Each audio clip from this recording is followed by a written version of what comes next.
Thanks so much, Vice President Reese, for that kind introduction, and thank you all for coming this morning. It is a great pleasure and honor for me to be speaking to you today in this spectacular venue. Never spoken in a basketball arena before. Here in gorgeous Provo, at BYU, which honestly is one of my favorite educational institutions in the world. I think that the topic of this year's forum on becoming a beloved community could not be more urgently timely, and I really am honored to be a part of it.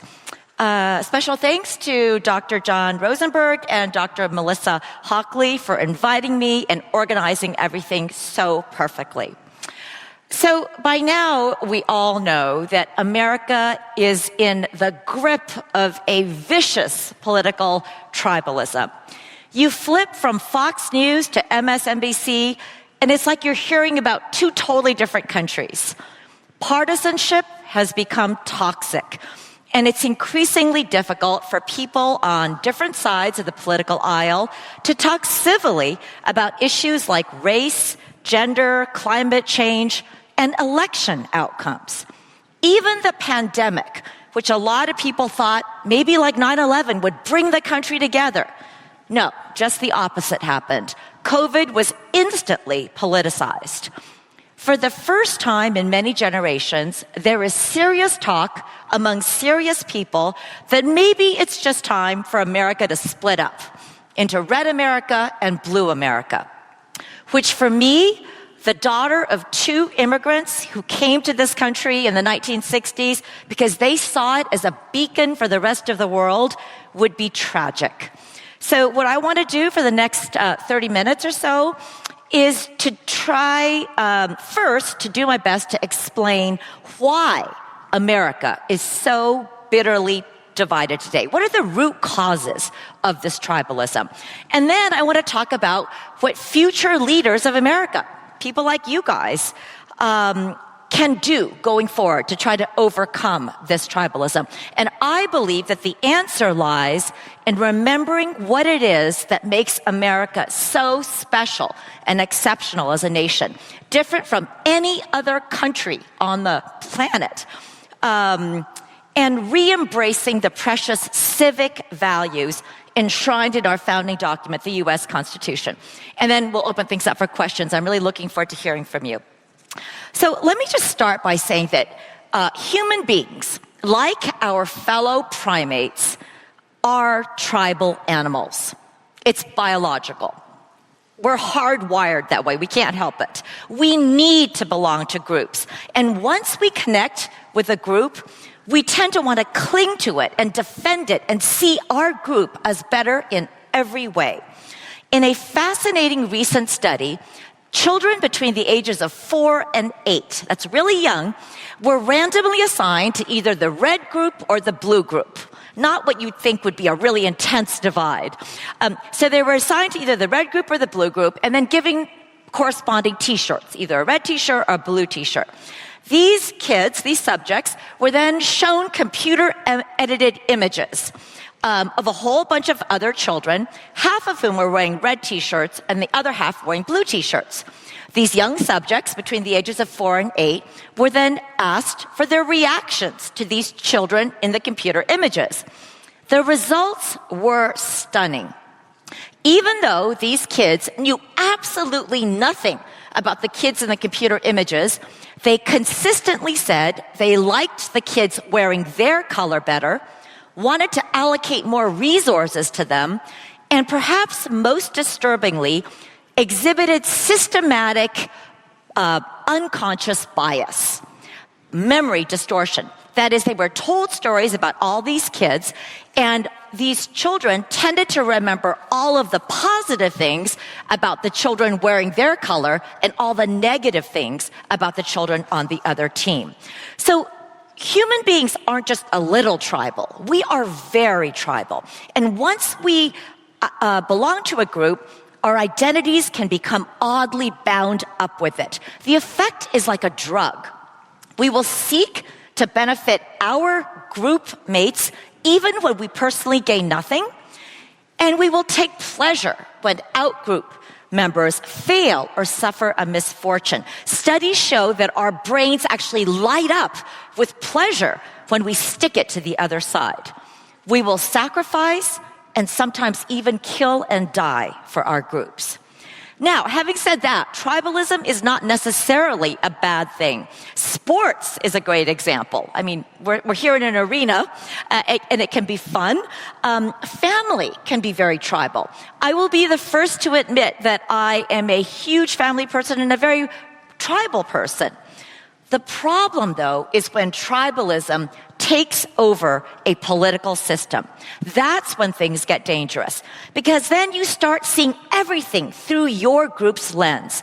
And facts and statistics and arguments and policies, they don't matter. You just stick to your tribe no matter what and try to take down the other side. And that's what we're seeing in America today. That's why we can't get anything done. We can't even talk to each other. We're at the point where many Americans see people who voted for the other side, not just people that they want to argue with or debate, but as immoral, evil, and un-American, which is a really dangerous state of affairs if you feel that way about half the country. It's really a recipe for civil war. At the same time, we're seeing a fracturing and splintering within groups, within the left, within the right, with ever-dividing groups pitting themselves against each other. So the next question is why? Why is this happening now? What is different about this moment? And I want to highlight 3 factors that I think make this moment different from anything we've seen before in the history of the United States. The first factor is the massive demographic transformation that this country is undergoing. For 200 years, America was dominated economically, politically, and culturally by a white majority. Now, when one group is so overwhelmingly dominant, it can do lots of terrible things. It can oppress, it can enslave, persecute with impunity. But interestingly, an overwhelmingly dominant group like that can also afford to be more generous, to be more inclusive.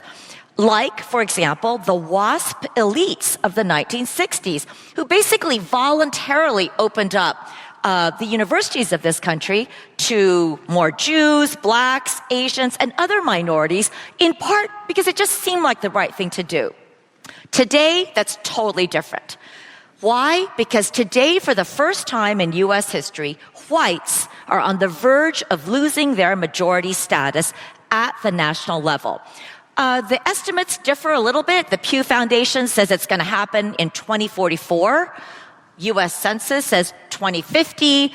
There are debates about exactly what that's going to look like. But it's going to happen. It's already happening. Non-Hispanic whites are already no longer a majority in a number of states and major cities in this country. Why is that important? It's important because that as a result, in America today, every group feels threatened. It's not just the minorities anymore who feel threatened. Whites feel threatened. Over half of white Americans feel that they are now subject to more discrimination than minorities. And this is not just a Republican thing. According to the Pew Foundation, because of affirmative action, diversity policies, competition for college spots, about 30% of Democrats believe that there is some or a lot of anti-white discrimination. Today, it's not just religious minorities like Jews or Muslims who feel threatened. Christians feel threatened. You see this in the political rhetoric of war on the Bible, war on Christmas. When Donald Trump became president, many women felt threatened. With the Me Too movement, men feel threatened. Straights and gays, Latinos and Asians, everyone feels threatened. And studies show that it's exactly when groups feel threatened, that's when they retreat into tribalism. That's when they close ranks, become more insular, more us versus them, and more defensive. And that is why we are seeing a new kind of really explicit identity politics today on both sides of the political spectrum. So on the right, we are now seeing openly xenophobic white nationalist movements proudly holding conferences in DC and being covered by the mainstream media in a way that would have been shocking just maybe 8 years ago. A common theme is that the white race is in danger of extinction, about to be drowned by a rising tide of non-white people who are demonized as criminals or spies or people who take jobs away from real Americans. On the left, it's just as bad. Today, there are openly anti-white movements. There's a growing number of best-selling books and training programs right on the campus where I work in which whites are demonized and asked to feel guilty and bad about themselves just for being white. So the result is more and more resentment and distrust all around. And I teach on probably the most progressive campus in the country, and I see this in such an extreme form. There is so much more self-segregation, all the different ethnic groups, races, religions, everybody's separate, and a hardening of those lines, and more policing. For 20 years of teaching, my favorite thing is I would see my conservative and liberal students debating, arguing. I would deliberately make provocative discussions, and they would become friends. That is absolutely not possible anymore. Today, if you are a progressive student, and forget about having a friend who's a Republican, let's say you just like something they tweeted or something to stand up for them on some small point, you are instantly shamed and ostracized, no longer part of the tribe. Note that this is a huge change in the progressive movement. I know you just had Martin Luther King III here speaking beautifully, but if you think of the civil rights movement of the 60s and 70s, which I know most of you were not born, or even the international human rights movement of the 1990s and 2000s, those were progressive, but their vision and goals were framed in universalist terms, inclusive terms, and that is not true of progressives today. So that is the first factor that I think is causing all of the kind of bitter polarization that we see because of the massive demographic changes that we've been experiencing really over the last 50 years. No group in America today feels comfortably dominant. Every group, whites, blacks, Muslims, Christians, they all feel attacked, persecuted, and pitted against other groups for jobs, spoils, university spots, and, most importantly, the right to define the nation's identity. The second factor fueling political tribalism is social media. It used to be in the 50s and 60s and 70s that everyone listened to the same 3 news stations. Now, to be sure, the news was dominated by a very certain perspective. All 3 major news anchors when I was growing up were white men, and there were pretty much only white men in charge. So I am absolutely not saying that it was a good thing or perfect back then. But at least the goal of these news stations was to be as objective and measured as possible, and everyone heard the same facts. Republicans and Democrats have always disagreed, often bitterly.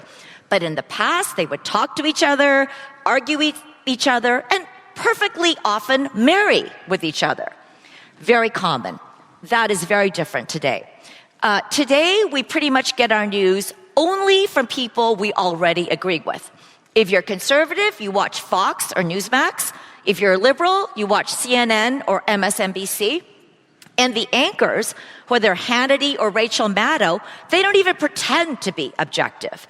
It's just the opposite. To get ratings up, their incentive is to get people mad. And it's same with social media. The more vicious and biting you are on Twitter, the more likes and retweets you get. You write something loving and moderate, no one's interested. As many have noted, social media is basically an outrage machine, which creates echo chambers and just pushes both sides farther and farther apart. So that's the second factor. The third factor, finally, I think that we're seeing the rise of a new, or at least newly intense, divide in America between what you could loosely call America's coastal elites or cosmopolitan elites on the one hand, and Southern, working class, heartland, rural Americans on the other. Coastal elites, which is kind of the people I'm surrounded by, are extremely insular. They think of themselves as very open-minded, but they're actually very, very insular. They tend to share the same cosmopolitan, often secular viewpoints, progressive viewpoints. And they even speak in their own kind of language, their own lingo, kind of a politically correct language. And they do tend to view people who voted for President Trump as racist bigots. Meanwhile, on the other side, it's the same. Many middle Americans view coastal elites as arrogant globalists who hate America and want to destroy its economy and freedoms. Each side, again, sees the other side as evil and un-American and not even worth talking to. So those are what I think are the root causes of why this moment feels so toxic and so bitter. And it's a difficult moment.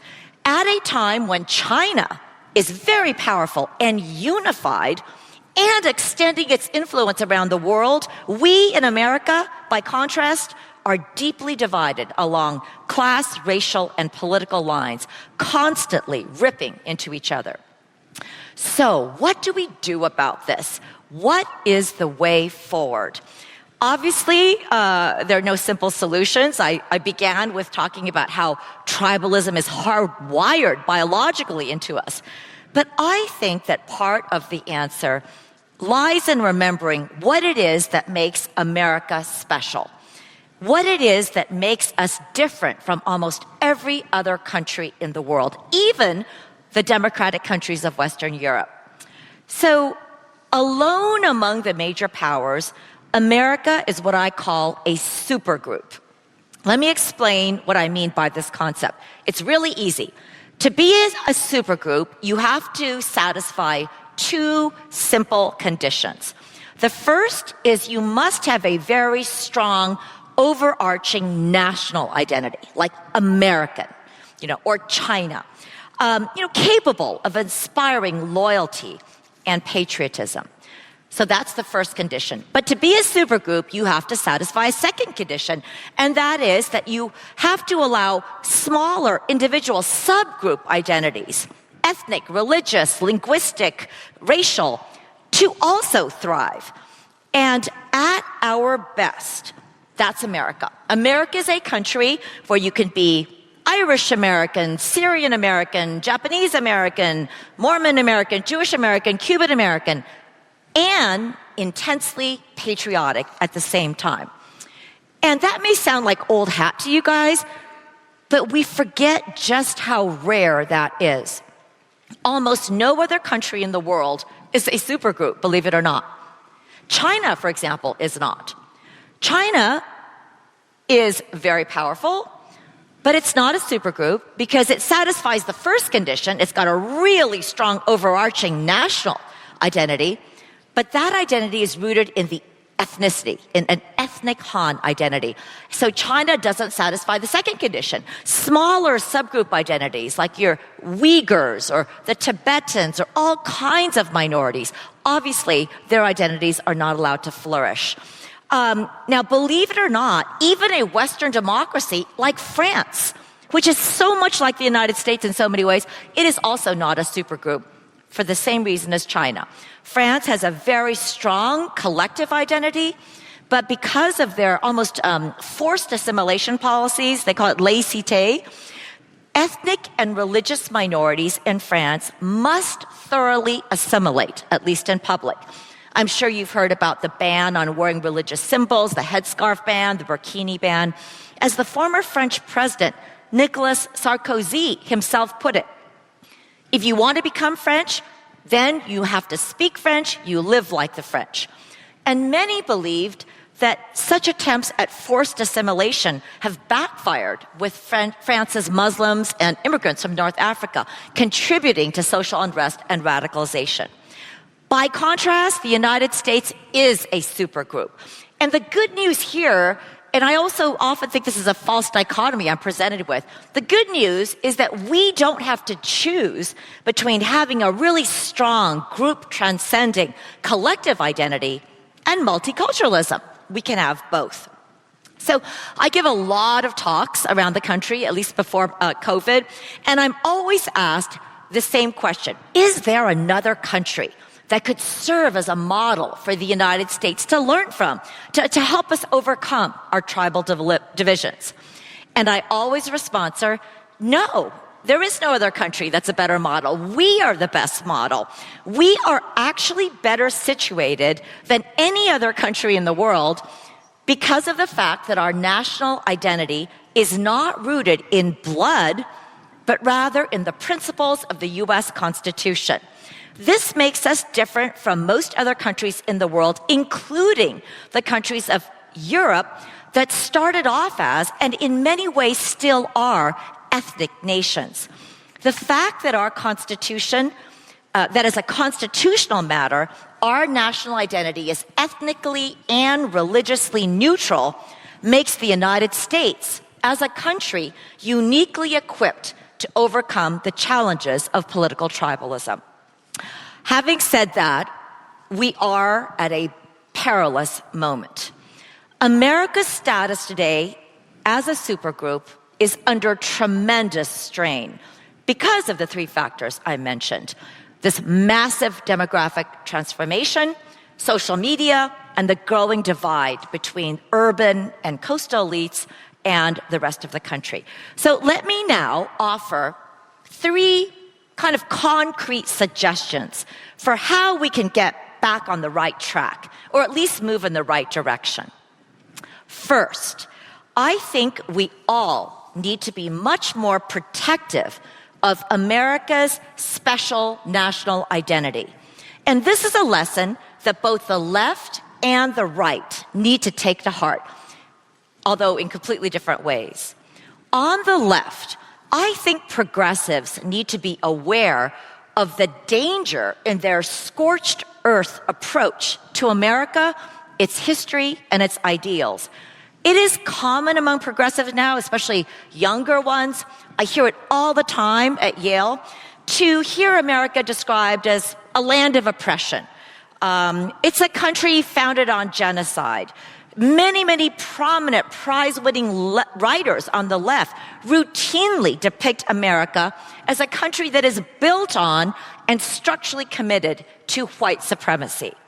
But as I always tell my students, there is a huge world of difference between saying, on the one hand, that America has repeatedly and shamefully failed to live up to its own ideas and we must do better and try harder.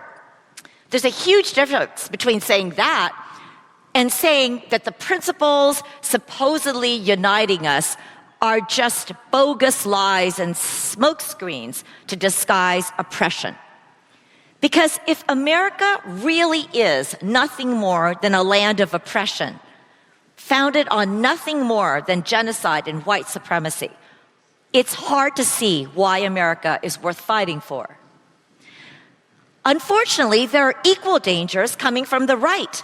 America cannot remain a supergroup if we start defining our national identity, for example, through our immigration policy, in terms of whiteness, or Anglo-Protestant culture, or Christianity, or any other term that is not inclusive of all colors and creeds. To do so would be a movement in the direction of ethno-nationalism, away from what it is that makes us special as a nation whose identity is rooted in principle and ideas, not blood. So that's my first suggestion. I think we all need to elevate ourselves and be much more thoughtful about what it means to have a strong American identity, true to our history. Second suggestion, I think we need to promote and experiment with concrete, practical initiatives designed to help Americans see each other as fellow Americans. Specifically, I think we really need to do some work to bridge the deep chasm between the coasts and the heartland that contributes so much to the mutual ignorance, disdain, and stereotyping that is everywhere. Specifically, I think that we should think seriously about having some kind of national service program for young people. Maybe right after high school, where young Americans from one part of the country, say New York City or Los Angeles or Miami, are encouraged or maybe required to spend a year in another part, an unfamiliar part of America, interacting with young people whom they would normally never talk to, engaging in some sort of common project. And on this point, I am so proud and happy to be here today because I think that the rest of America can take a page from the missionary program of the Church of Jesus Christ of Latter-day Saints. Yes. I understand, of course, that the Mormon mission is first and foremost an experience of religious consecration and sacred service. But at the same time, it's also a wonderful example and a successful example of an experience of civic engagement in which Mormons from one country, say the United States, live and interact with people from completely different ethnic, cultural, and linguistic backgrounds in a way that opens one's eyes and broadens one's perspective. I have been told that approximately 75% of BYU students speak a second language, and that is so astounding and so impressive. And I've also been told that many of you have already served out of the country on 2-year ecclesiastical missions. And I think that is so impressive and inspiring and something I think that the rest of the country can and should learn from. My third and final suggestion has to do with education and civics. America's changing. There's no going back. We are in a period of renegotiating and rediscovering our collective identity. We are struggling to arrive at a national identity that is capacious enough to resonate with and hold together as one people Americans of all sorts, old and young, immigrant and native-born, urban and rural, descendants of slaves as well as descendants of slave owners.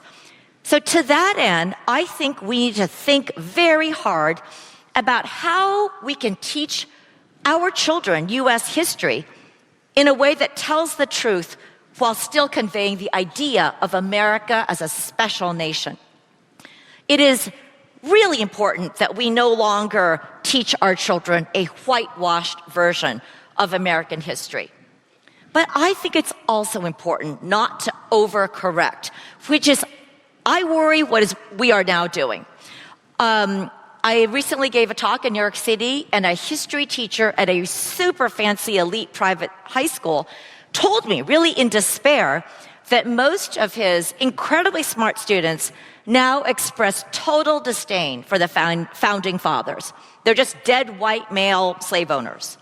At the University of Virginia, in 2016, the president of the university quoted Thomas Jefferson, that's the school's founder, in an email to students. In response, 469 students and faculty signed an open letter declaring that they were deeply offended at the use of Thomas Jefferson as a moral compass. I think that is a terrible problem. George Washington and Thomas Jefferson were slave owners, but they were also political visionaries who helped give birth to what became the most inclusive form of governance in world history. To conclude, America is an aspirational nation. Our ideals have always far exceeded reality. The American dream is a promise of freedom and hope, but it is also a call on all of us to make true the myths that we tell ourselves about what America has always been. The poet Langston Hughes captured this powerfully in his 1935 poem, which is called Let America Be America Again. And this is how I'd like to end, because I also think it fits perfectly with the theme of becoming a beloved community again. So I will just read a small snippet of this poem and then conclude. So it's a really creative poem, and it's got two voices that go back and forth. The first voice is very hopeful. So it begins, "Let America be the dream the dreamers dreamed. Let it be that great, strong land of love." But then a second voice answers. It says, "It never was America to me." And then the first hopeful voice replies, "Say, who are you that mumbles in the dark?" And the second voice answers, "I am the poor white, fooled and pushed apart. I am the black man bearing slavery's scars. I am the red man driven from the land. I am the immigrant clutching the hope I seek and finding only the same old stupid plan of dog eat dog, of mighty crush the weak." But far from concluding with defeat, Langston Hughes offers a prayer and an affirmation and ends this way. "Oh, let America be America again, the land that never has been yet, and yet must be, the land where every man is free. Oh yes, I say it plain, America never was America to me, and yet I swear this oath, America will be." Thank you so much. You've been a great audience, and I'm really looking forward to taking questions. Hi, it's so nice to meet you. I'm Rachel Marshall. I'm a statistics major about to graduate, and I've recently started work at a management consulting firm focused on company culture and creating good ones. Wonderful. Right? So I want to know, from your experience, though cultures tend to form naturally, what aspects of culture can we manually influence to be most productive and fruitful? Wow, such an important and huge question. If we could solve that one. So this is not going to be a perfect answer, but at the end of Political Tribes, I actually offer some hopeful, optimistic studies, because I talked about some of the pretty worrisome studies about how tribal we are just as creatures.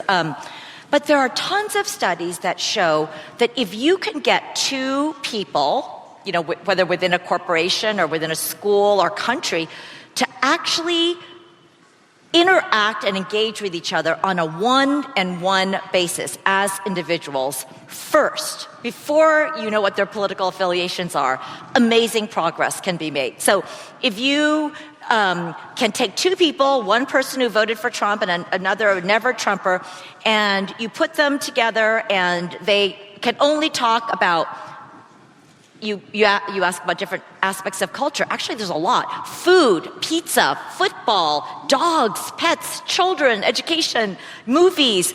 People can find common ground. And studies show that if they meet as individuals and they found all these other common areas, then you introduce politics. It's not like they don't, immediately bristle, but it's so much better. So I think that's kind of the goal. And that's all I'll say. A really good example of this, and this is like your grant. I didn't even remember this very well, but the Vietnam War, a lot of terrible things happened there, but one really positive thing that happened in the Vietnam War was because of the mandatory draft. Americans of all backgrounds, black, white, people, Mexican Americans, Scandinavian Americans, German Americans, rich, poor, they were all thrown together. And it's so touching to read their accounts. They're like, when you're in a ditch, so afraid that you're not going to make it alive the next day, you turn to the person next to you, you don't care what the color of their skin is or what kind of accent they had. And there was a lot of common ground that was found then. So I think that is like just the beginning of an answer. Thank you. Thank you. Hi, my name is Juliet Ball. I'm from Oregon, and I'm studying microbiology, and I'll be applying to law schools next year. Yay, come to Yale. Make it better. My question is, how has your background in the law and immigrant heritage influenced your ability to dissipate this tribalism in your personal dealings? Because I'm sure that you often get mischaracterized about your political beliefs, based on your open-mindedness. And so, how do you do this in your personal life, in your personal dealings? Thank you for that question. So I'll be really honest. I've loved teaching for 25 years. I've won many teaching awards. I love mentoring. It has been really, really hard in the last 5 years for just the reasons you identify. I'm an independent. I never thought of myself as a political person. But, in these times, if you just say one thing, in my case, I wrote an op-ed for the Wall Street Journal before any accusations came out, praising then Judge Kavanaugh's mentorship. And I was asked to retract and take it back, and I just didn't. And I'm not saying that's right or wrong, but as a personal matter, I don't turn on my friends. And it's been very, very difficult because a lot of people are angry at me. I teach at a very progressive school. But I love your question because being an immigrant, I have always been an outsider, and that might sound whiny, but it's not. I think it's a great source of strength. And I think kind of this population here might understand that a little bit. Being a little peculiar, a little bit different, but having a really solid family, a solid base, something I believed in, the way my parents raised me. So that has helped me so much. I'm not shell-shocked. I'm like, so I'm dealing with a lot of hate and sort of things that I might feel were unfair accusations, but I thought, when I was 4, this happened to me. When I was 8, when I was whatever, I was the only Asian kid in West Lafayette, Indiana. And so I think being an outsider helps. And then on the law point, I can't believe this is such a no-brainer. Again, I teach at a law school. I can't understand this. Like, the fact that we're founded on the principles of the U.S. Constitution is so obvious to me. I mean, that's such great news. That is so hopeful. So that's my simple answer there, that I'm not a con law professor, but to me, I know enough about our rather unique foundational origins to actually see that as a huge advantage for the country. And so that gives me hope. Thank you. Right. Hi, my name's Wisty. I'm an English major here. And in your opinion, was there and what was the event or thing that led to the drastic and dramatic division, or rather collapse of unity that you speak about? Wow. Great question. This may not be a popular position, but I think that a lot of things were already building up. A lot of people want to say, it's all Donald Trump, but I think he was tapping into a lot of deep social resentments and dynamics that have been around, been building and growing. So if I were to answer your question, I don't think it was one thing. I think it's the 3 factors I mentioned, the fact that there's been so much immigration, and we could have a big debate about. I'm very pro-immigration because I'm an immigrant's daughter, but I still think we need restrictions, and I think we need to monitor that. It's not just open borders. In order to be a supergroup, to have this collective sense of being an American. So I think there's the demographic changes. I think something I didn't mention today is the drastic decline in upward mobility. That's a huge problem because part of what made this country work is that you could be from the middle of the country, farmer's kid or parents not educated, and work hard, go to a community college, and make it to New York or LA and make it. These days, housing is so expensive on the coasts. You have to private schools, tutors. I mean, it's really hard to do that, and that's partly what makes it so rigid, the difference between the two kind of white populations I was talking about.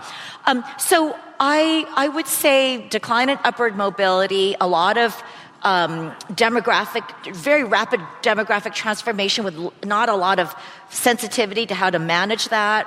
And as I said, social media, just definitely. And then I think Donald Trump was just a master at there's a chapter in my book where I actually notice all the commonalities between Donald Trump, and this might surprise you, Hugo Chavez of Venezuela, even though they're, of course, on opposite ends of the political spectrum. One's a socialist, there's the opposite.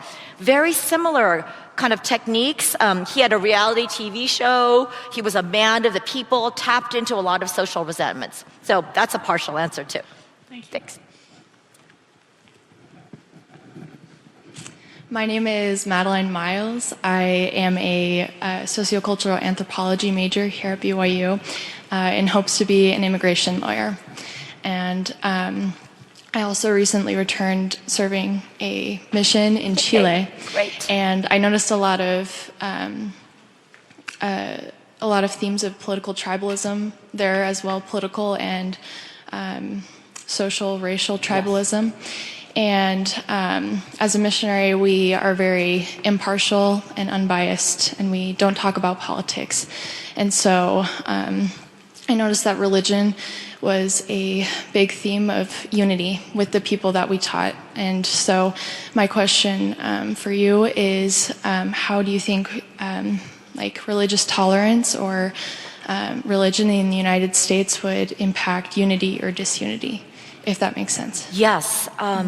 So, this is such a huge topic. I have a billion things to say about it. I think one of the things that worries me a lot when I talk about coastal elites or urban elites or cosmopolitan elites is almost a disdain for religion. And I just don't get it. It's so wrong-headed towards me, and it's so, in a way, un-American for just the reason I was saying. We're a supergroup. We started with religious tolerance. We were, the establishment cause, that's what made us different. This is another kind of way to look at it. When I look at a church like the Mormon church, in some ways you are a little bit of a supergroup yourself, right? Because you have a very unifying creed, things that, tie you together and make you a really strong, I think, and inspiring, I don't know if I should use people, but a group, But you could just see this is related to the missions, right? I mean, you have people of all different races and backgrounds and different ethnicities. Language is so important to you. So I kind of like that model, and I think that might be what you're getting at. Of course, we also know that religion in human history has been a source of tremendous bloodshed, and when you can see why with the Enlightenment, a lot of people moved away from that. So I would just say that I'd like to think about this more. I mean, to me, I happen to be somebody that's very spiritual. I myself was raised Catholic, and religion was always a source of enormous strength and inspiration. When I'm so depressed and lonely, that's kind of what I look to. And I know there's been a lot of literature right now on something I didn't talk about today, how that's partly why our young people are so adrift, who are not religious. They just have, it's kind of me. The focus is, let's do a lot of I favor these things, mental health training, this and this, but there's nothing deeper to give them nourishment. So I think you're really onto something, but, it's of course, a huge subject. Thank you. Okay, thank you. My name is Jacob, and I'm a computer science major. My question is super similar to the last question, Great. so I apologize for that. But what is the role that religion plays in, making of laws and in the political sphere? Yes. Now here, again, I'm just showing my cards here as a lawyer. I could have a, reasonable disagreement with people who might think that there should be a role of religion.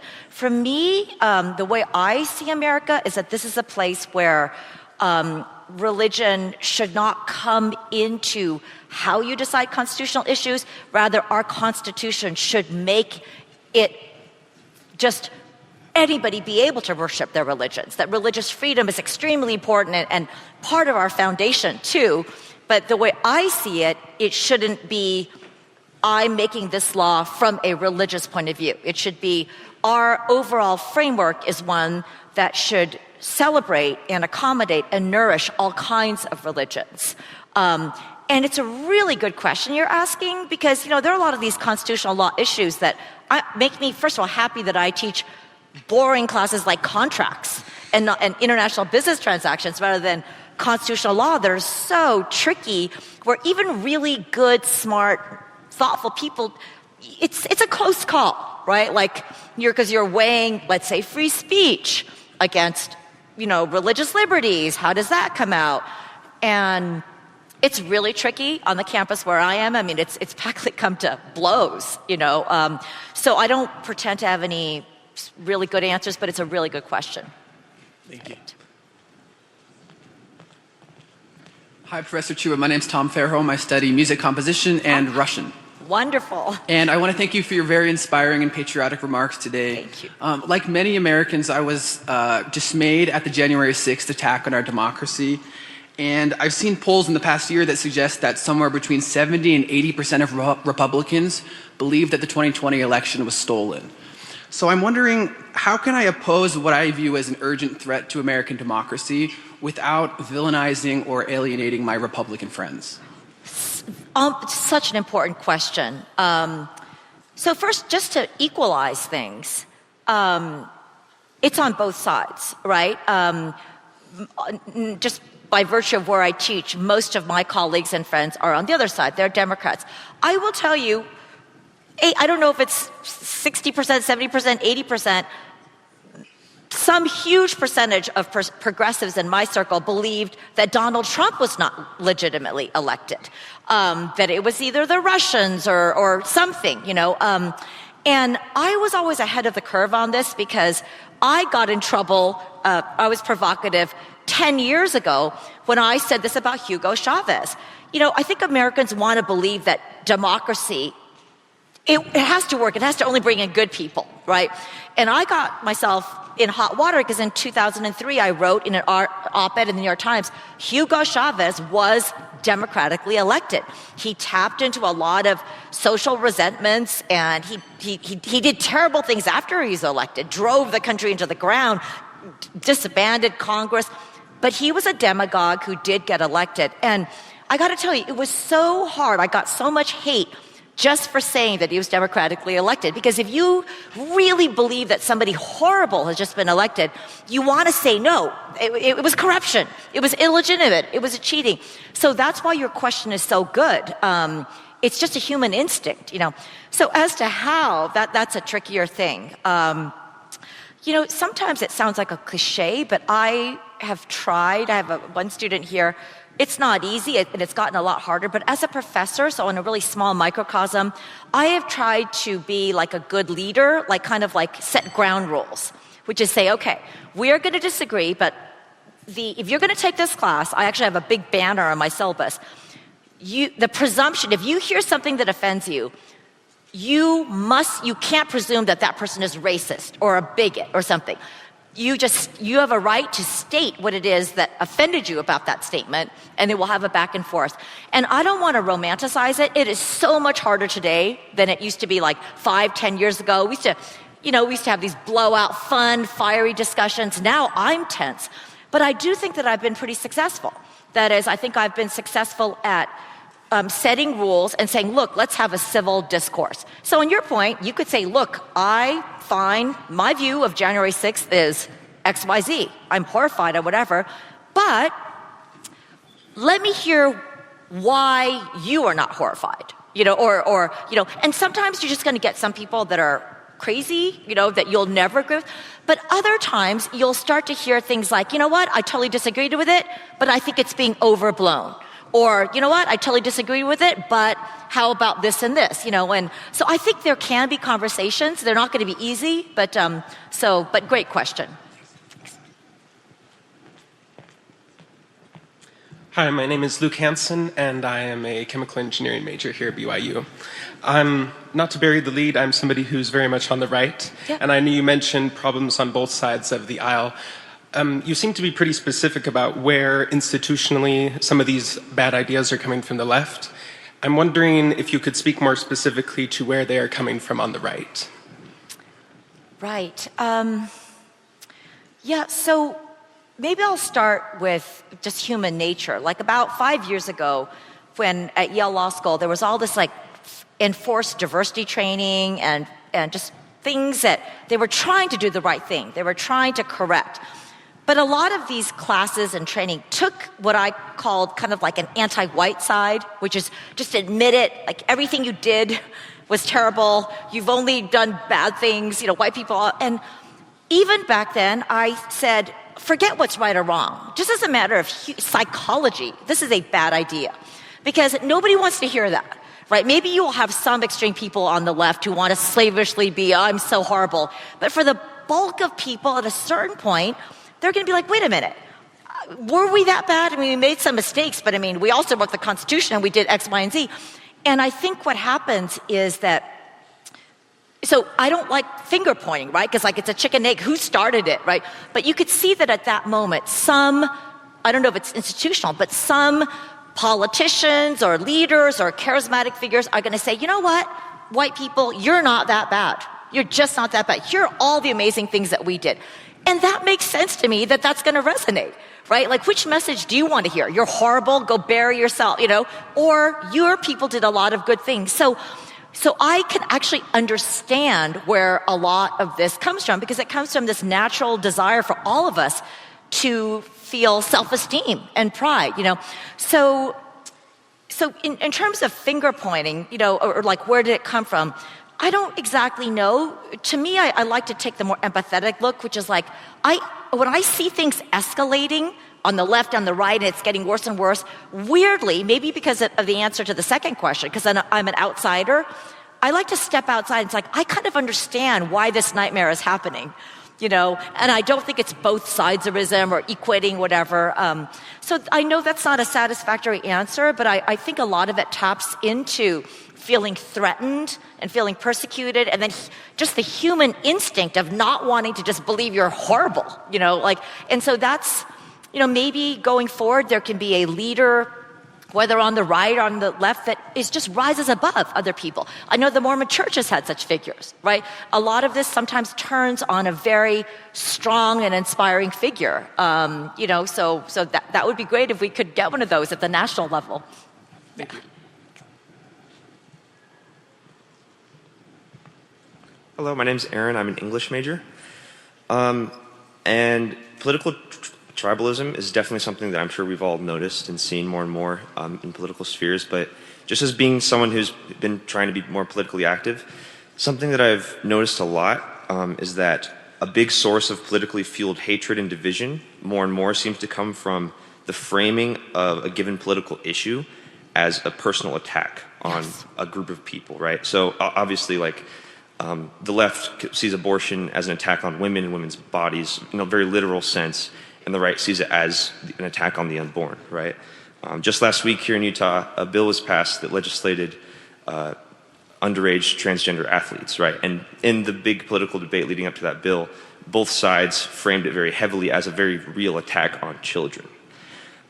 So people that I interact with a lot in my political circles seem to sort of have this attitude of like, why should I even try to be civil and try to meet these people in the middle when they're committing real legislative violence against me? So my question for you is, if that is the case, and that is, because I mean, the reality is, of course, that legislation affects real people. If that is the case, then why should we even try and work towards reaching a moderate point? And if that is not the case, and that legislation is not as violent as that, then how do we overcome this attitude, I guess, of viewing issues as personal attacks? For me personally, I honestly, it's harder and harder to me to not view it as an attack on myself or certain groups of people that I care about.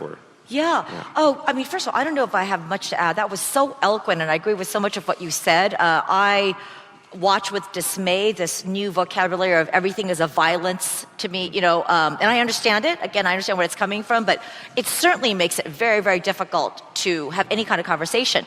Parallel with that is the immediate things that count, like that you're Nazi. So again, the previous question about January 6th, I think it's possible to condemn something with all your heart and be so horrified and terrified of it, and not necessarily to say that this is exactly the same as the Holocaust, or something like. And so there's a lot of like really fast sliding to, that's a racist, that's a xenophobe, it's a bigot. So I really like what you have said, and I understand your struggle. Maybe I'm just going to pile on and reiterate your worry, because I did Barry Weiss's podcast, and she raised this really smart point. She said she was hearing some people, I don't know if it was like, I don't know which side it was on the January 6th, either pro January 6th or against, but even though she violently disagreed with that view, she said, oh God, Amy, I understand why you want to be on one or the other side of the tribe, right? Why you want to be, you have friends, you're with your circle. Being an echo chamber is comfortable. So she is a little bit like me. She's independent. I think she's a progressive, but she's taken a lot of views that are viewed as right wing because she's kind of free speech or whatever. But then when she says something that the right doesn't like, then they're like, you traitor, how could you do this? So my point being that it's actually a really hard time to be a moderate or an independent. Right now, I view myself as an independent, and that used to be what was great about America. That's why my parents wanted to come here. This is a country of independent-minded people, individualists, people who think for themselves, and it's too bad that it's gotten so hard to be kind of quirky. This is my view here. I have different views. I'm thinking it through, and I can change my views. I can have one view. Maybe I'm wrong. I'll listen.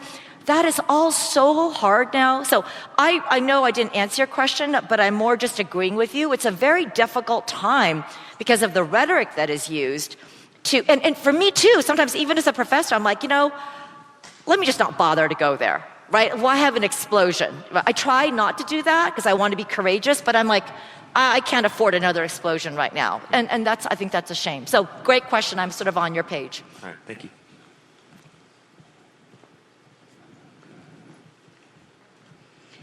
I'm Gabrielle Wilson.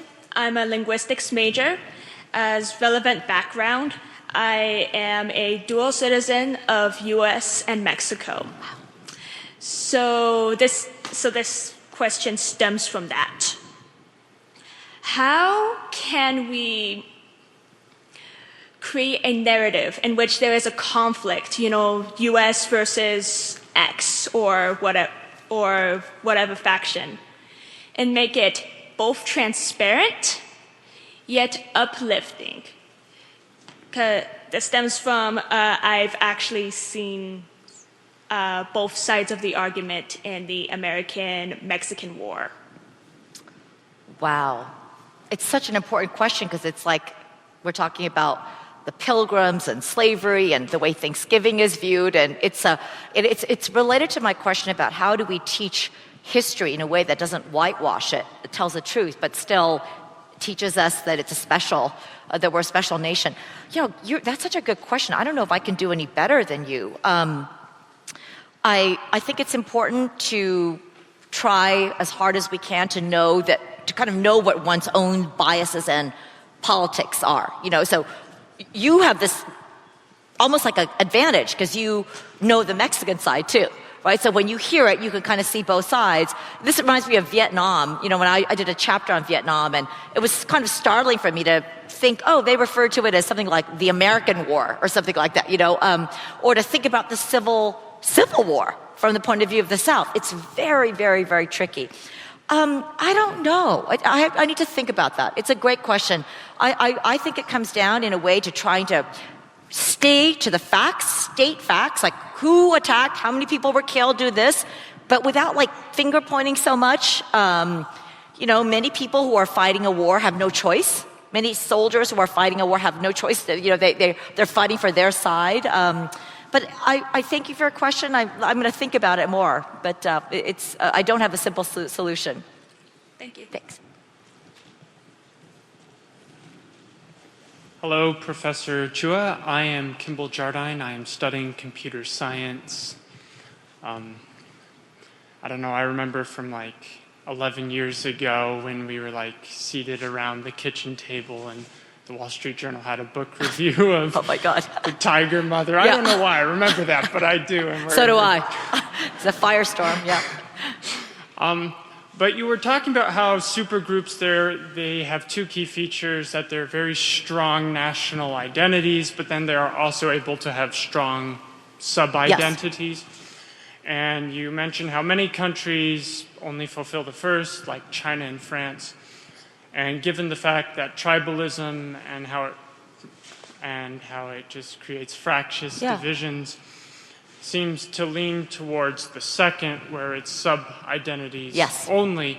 My question is, would you have notable examples of where it's not a strong national identity, but only a strong subgroup identity? Yes, I love this question because my original field, by the way, wasn't the United States. I've studied developing countries. So first of all, I would say that almost all of the post-colonial developing countries are, Benedict Anderson has written about this, they're very weak, like countries like Syria or Afghanistan or Iraq.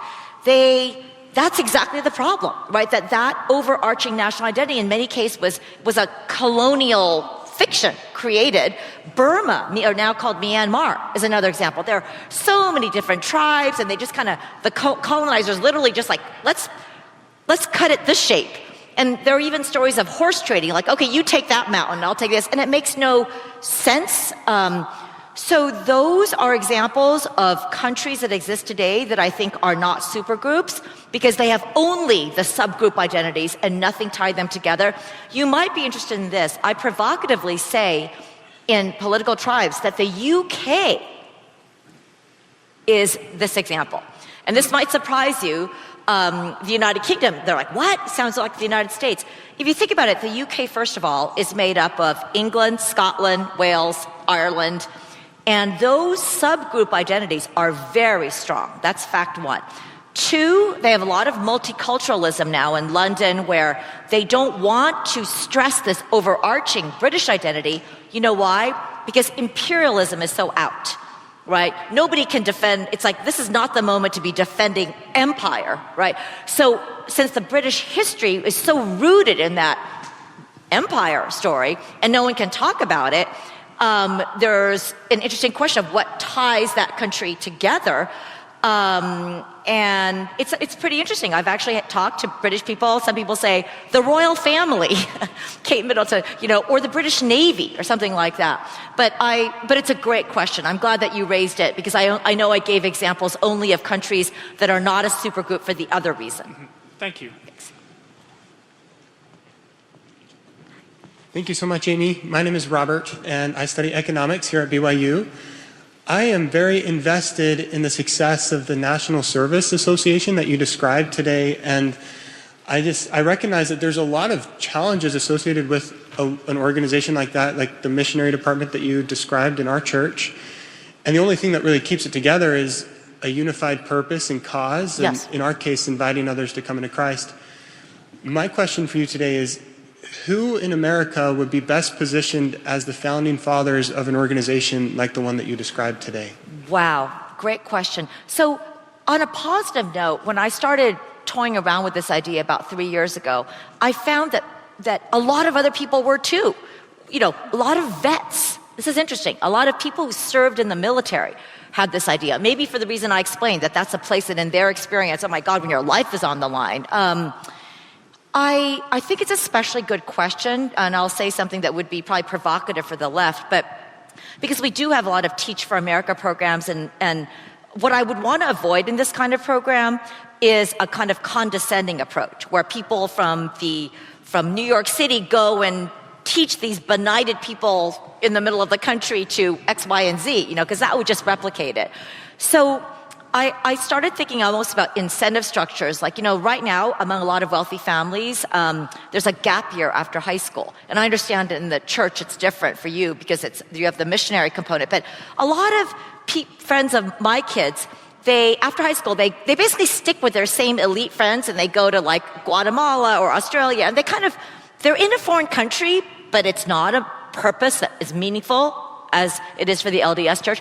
It's just like hanging out with their friends, except for in Australia, And so I thought maybe there could be an incentive, like you get some scholarship or debt reduction in college. I think it does have to come from some bipartisan higher up entity in order to incentivize it. But so I went around and around and around, but it's a very good question. Awesome, thank you. Thanks. Thank you. Thank you. There were great questions. Thank you, Stu, guys.